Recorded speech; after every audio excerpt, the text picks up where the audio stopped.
Hi everyone, it's Debbie Mirza, the author of The Covert Passive Aggressive Narcissist.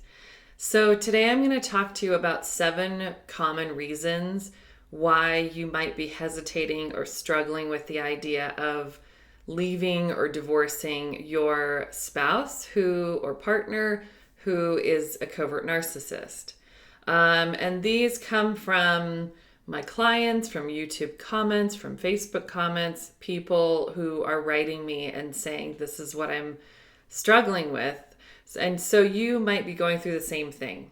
Maybe you have read my book and now you're seeing, okay, I am with a covert narcissist, but because of this, and this, I'm having a really hard time deciding whether I should leave.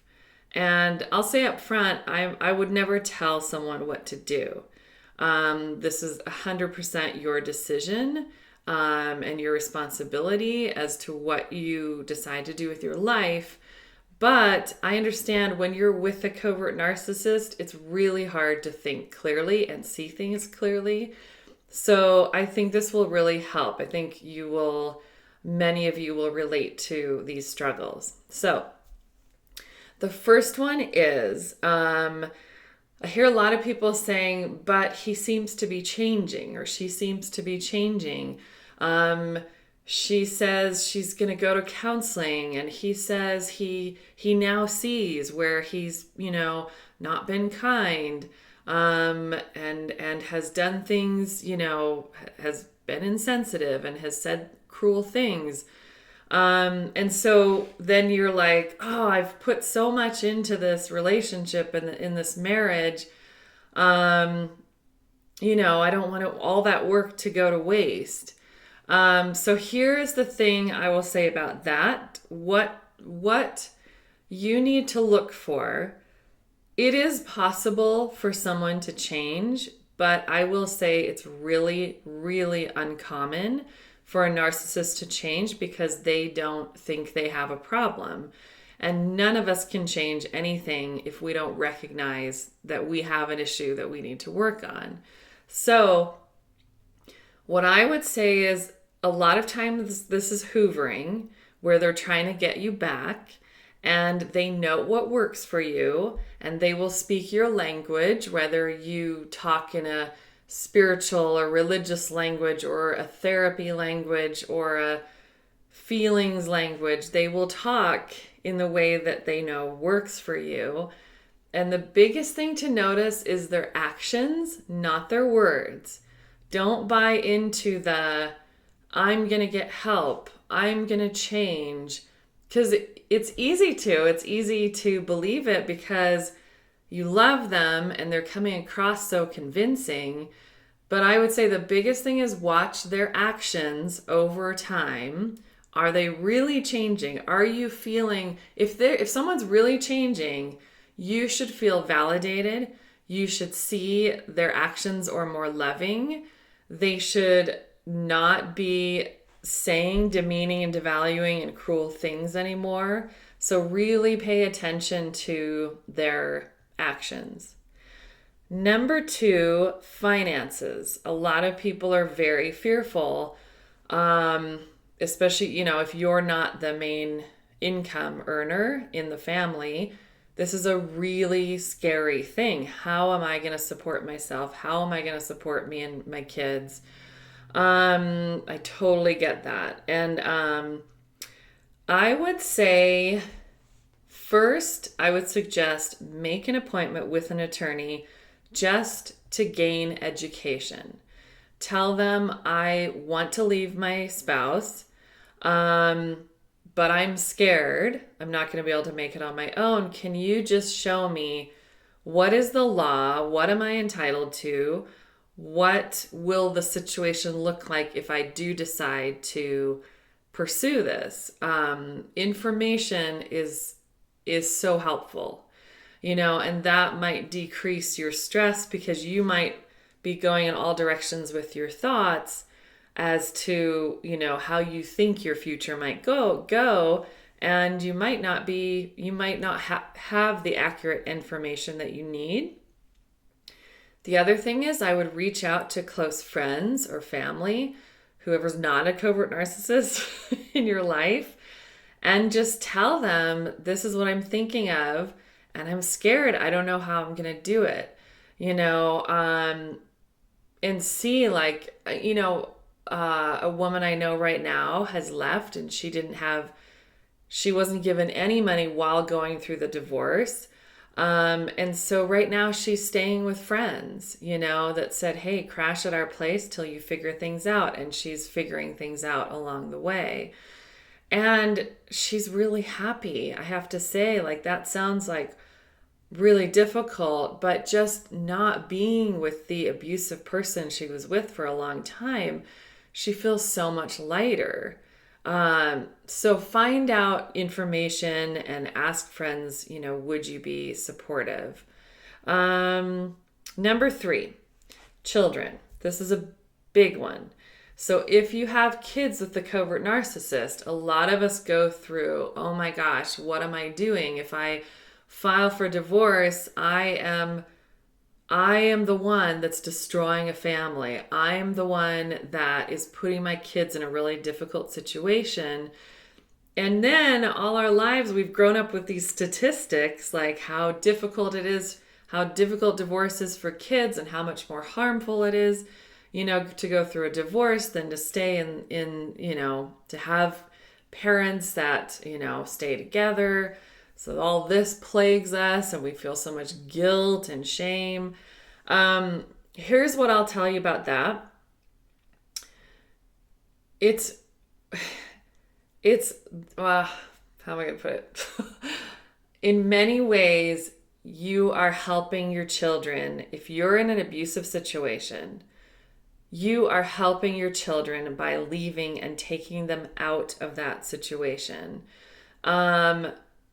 And you're giving them a chance, even if they have to go see the abusive parent by law. You're giving them a chance to witness 2 different ways of being, in this world. And you're giving them a chance to have one household that's all about love. And they're going to see that. They're going to live their life going from the other household to your household. And kids are so observant. And they're going to notice how they feel at the narcissist household versus your household. And, if you create this space that's full of unconditional love, they're going to learn a lot from that. But if you stay with the covert narcissist, first of all, your health is going to be compromised. You're not going to be able to fully be yourself because it's so oppressive. So when you're not with them, you're going to have a chance to be your full self, and your kids are going to see that. And also, you're teaching your kids a really valuable lesson that abuse is not okay. If you have a daughter and you're a woman, you're showing her it's not okay for a woman to be treated this way.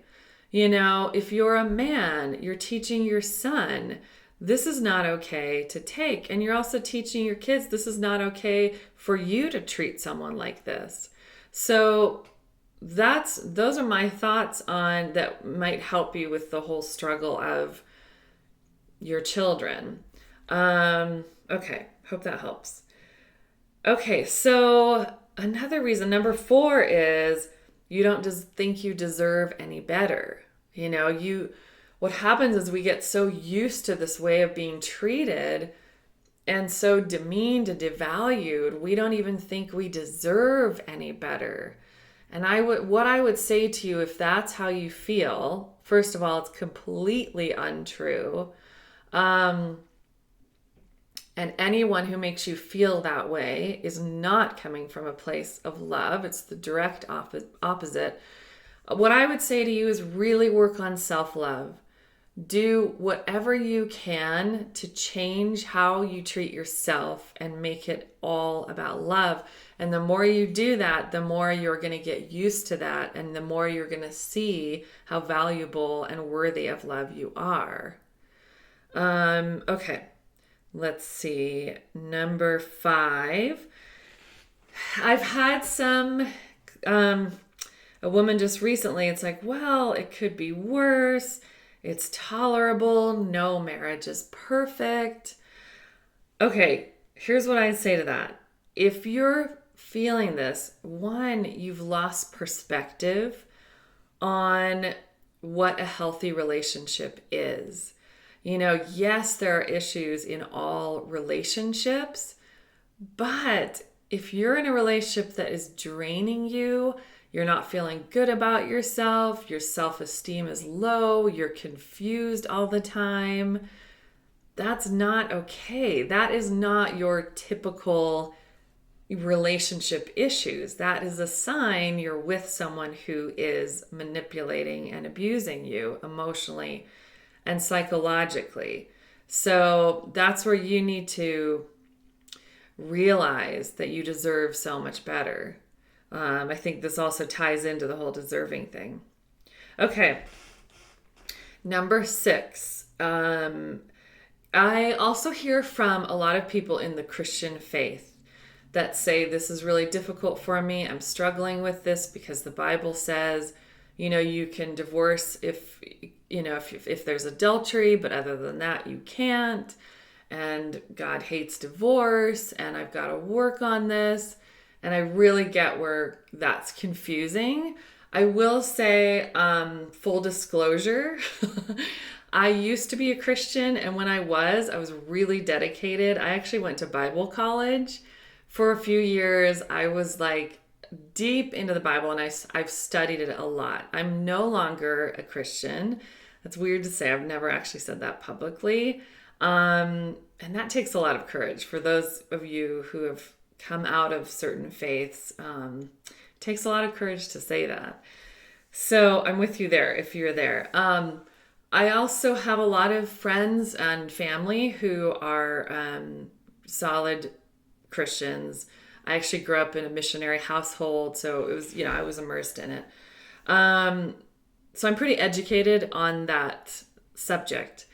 But I want you to know the truth of, who I am and my beliefs and stuff like that. So I reached out to different friends. I did a lot of research for you because I hate to think of anyone being in an abusive relationship and feeling like God would want them to stay in that.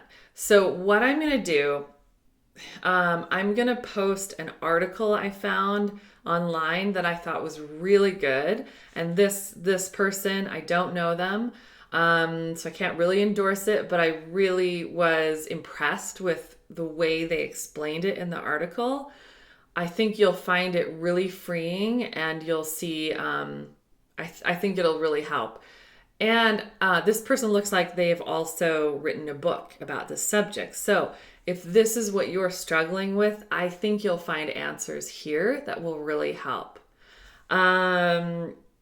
Yeah, and I feel for you. I really do, because I get it. I get the confusion, but I think this will help give you a lot of clarity. Okay.